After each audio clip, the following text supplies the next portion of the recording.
Anesthesia for the dental hygienist. After knowing her capstone and for a whole year, I myself was so afraid to go to dental office. Have the opposite effect. Wow. Yeah.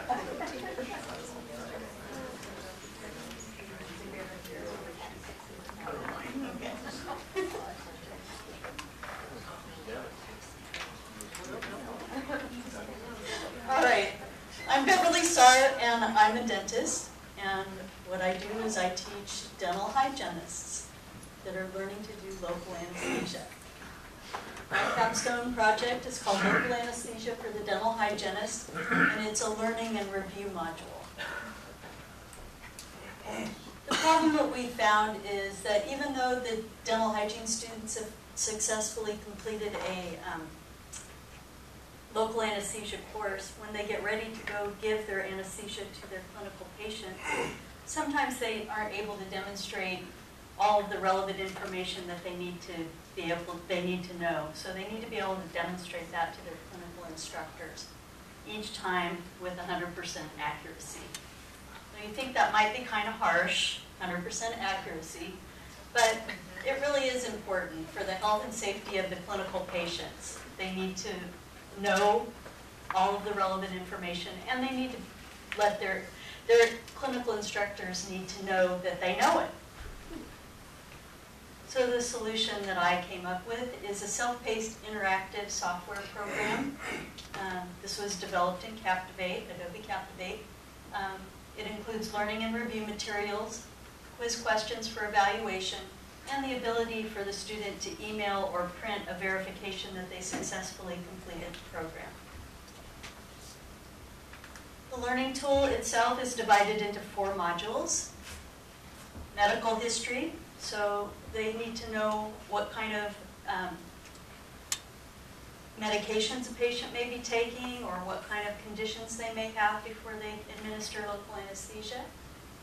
Equipment safety, this is important both for the patient, for the student, and for the instructor. We don't want them to stab themselves or each other or their instructors. Injection techniques. They need to know how to do each injection properly. They need to know where to go, how deep to go, how much to administer. And they need to know what areas are anesthetized by each injection. All right, let's take a look. I know this is the one everybody was waiting for.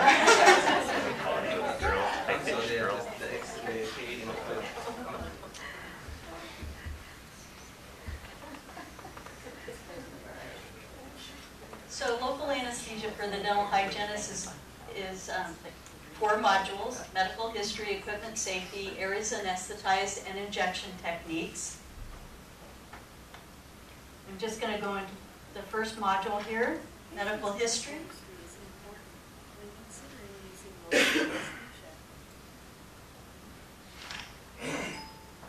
Each module is then divided into several different topics. So again, medical conditions, possible drug interactions, contraindications for certain anesthetics. When using local anesthesia, you must consider a patient's existing medical condition. So these are some conditions that may impact the administration of local anesthesia. So for example, if a patient has liver disease, this will tell the student what can happen and what they need to know, how they need to adjust their anesthesia. You can see on the bottom there is navigation down here, and that will take you through each topic in that module.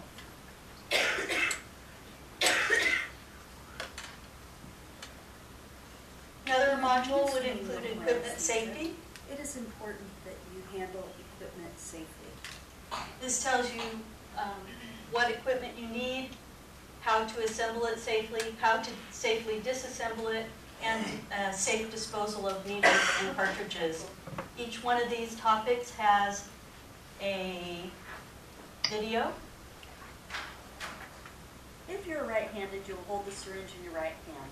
Pull the piston so that the harpoon is at the bottom of the syringe.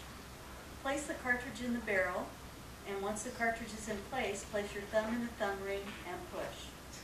Next, you will take the needle and remove the protective shield guard covering the syringe end of the needle.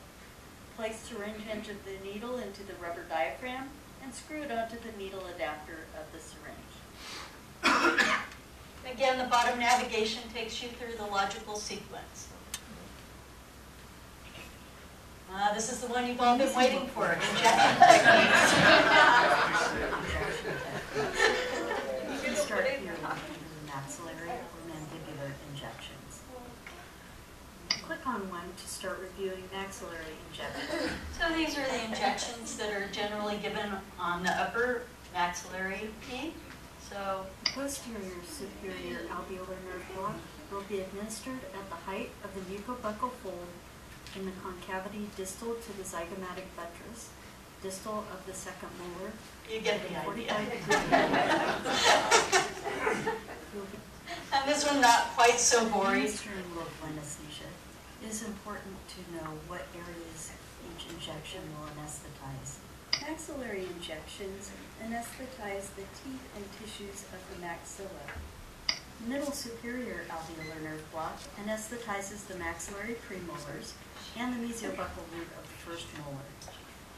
It also anesthetizes the facial gingiva of the maxillary premolars. You can see that on each module there's a take a quiz now. So at the end of each module there's a quiz that will allow the students to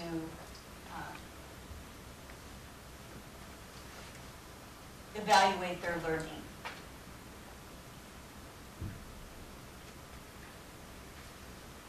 So what have I accomplished? I believe I've created a successful learning tool that will really help a lot of dental hygiene students and dental students because they have to do the same injections, and a lot of dental professionals out in the field. How good is my solution? This is what the users were saying.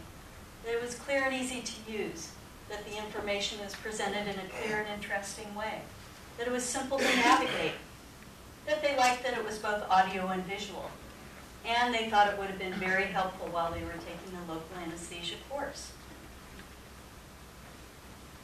Developing this project was a great learning experience for me because I did develop it from the concept, the idea, all the way through to the final product. It allowed me to use all the skills and knowledge that I acquired during the MIST program. It helped me put everything together. Learning theories, design, idea development, project management, that was a big one, technical skills, and evaluation techniques.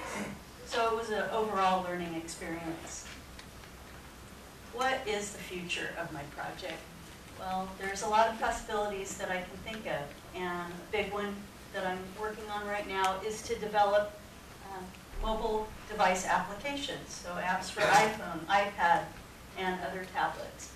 And it also can be a basis for an online course, either continuing education for dentists and dental hygienists, because we have to keep up, do a certain amount of credits every 2 years to keep our license, or it could be implemented in schools where the part of the course is given online, and the other part, of course, you have to be in person because they get to practice on each other. Thanks to all who helped me with this project. I really want to thank all my MIST instructors and advisors. Dr. Sue, thank you for all your help. Fellow MIST students, couldn't have done it without everybody giving me suggestions and critiques.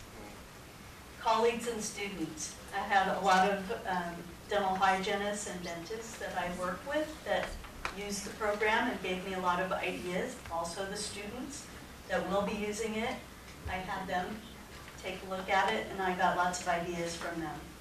Family and friends. I'm sure that my parents, my husband, and all my friends will never want to hear the words when they ask me, what are you doing this weekend? Homework. I'm I'm working on my project. But we got through it, and everybody was really great about it. So thank you very much. Any questions? I don't have a question, but I just need to share with you that I reviewed all the capstones, the last few weeks, and when I got to yours, I said, okay, I can handle this. I can handle this. And I did go through it, and then, by gosh, the next week I had to go to the and I could just see what he was doing. It was horrible. You're like, how deep are you going? So I'm not that long.